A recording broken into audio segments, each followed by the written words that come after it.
नमस्कार. आज आपण अंड्याची रस्सा भाजी बनवणार आहोत. तर त्याचं हे सगळं साहित्य आहे. करून बघा, खूप सोपी रेसिपी आहे आणि मस्त झणझणीत आहे. इथे घेतलेले कोथिंबीर घेतलेली आहे. इथं खोबर थोडंसं भाजून वाटून घेतलेलं आहे खोबर.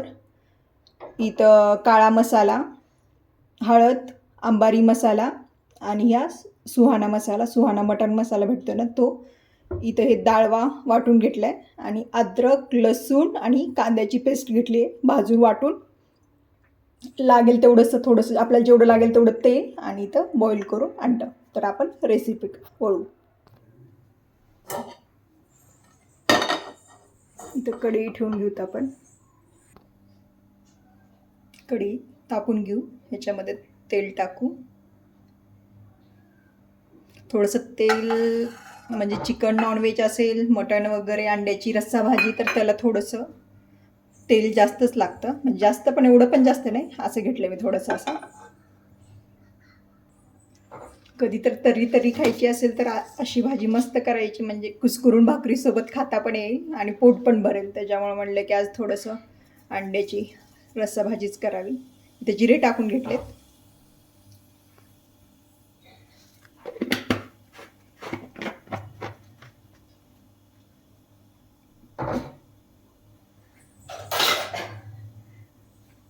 जिरे थोडेसे लालसर होऊ द्यायचं. इथं अद्रक, लसूण, कांदा त्याची पेस्ट केलेली टाकून घेऊ.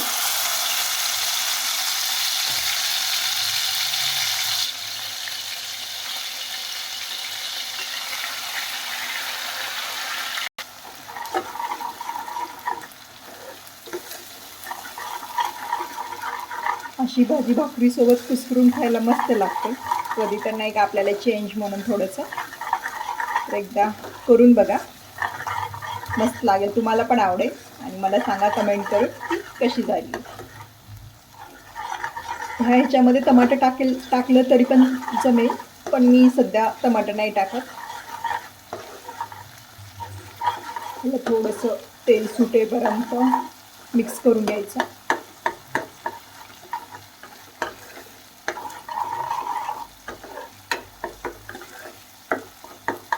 तेल थोडंसं सुटतच आलं आता मस्तपैकी. आता थोडंसं सगळं कांदा वगैरे सगळं लालसर झालं तर आपण तेलामध्येच खोबर टाकून घेऊ.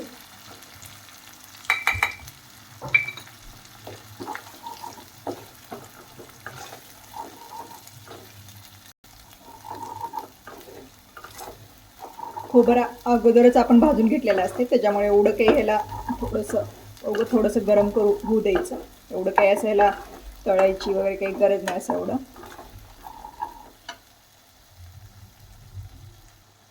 हे आपण लाल तिखट, हळद, घरकुल सुहाना मसाला हा सगळं मध्ये टाकून घेऊ.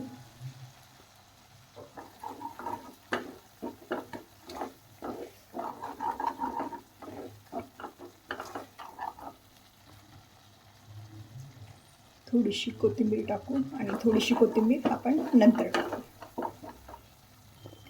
हे सगळं लालसर झालं व्यवस्थित. हे तेलामध्येच आपण सगळे बॉईल अंडे टाकून घेऊ आणि थोडंसं मिक्स करू.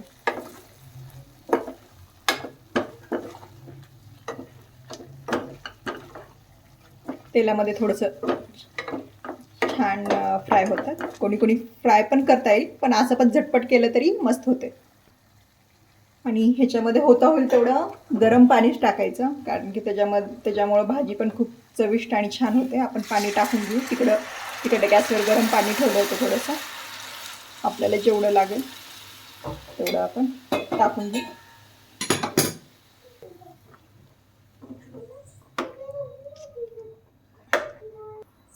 आणि हा डाळवा पाण्यामध्ये थोडंसं मिक्स करून घेऊ, म्हणजे गाठी वगैरे होणार नाही.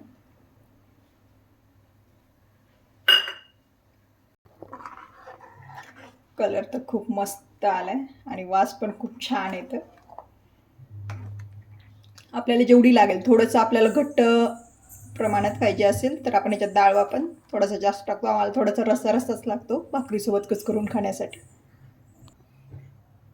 थोडीशी अशी उकळी आली तर आपण ते थोडीशी कोथिंबीर ठेवली होती चिरून, थोडीशी तेलामध्ये घातली होती आणि थोडीशी वरून टाकू आपण व्यवस्थित.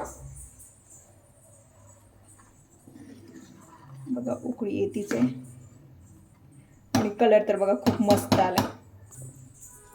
आणि चवीपुरतं मीठ टाकून घेऊ.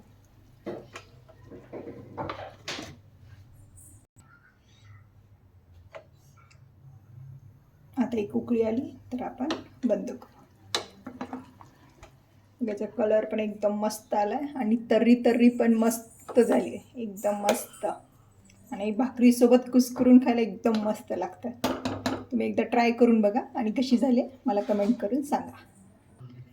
व्यवस्थित उकळी आली. आता आपण हे गॅस बंद करून घेऊ.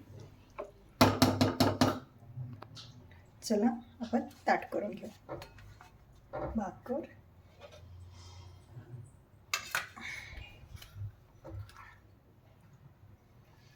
थोडीशी ककडी.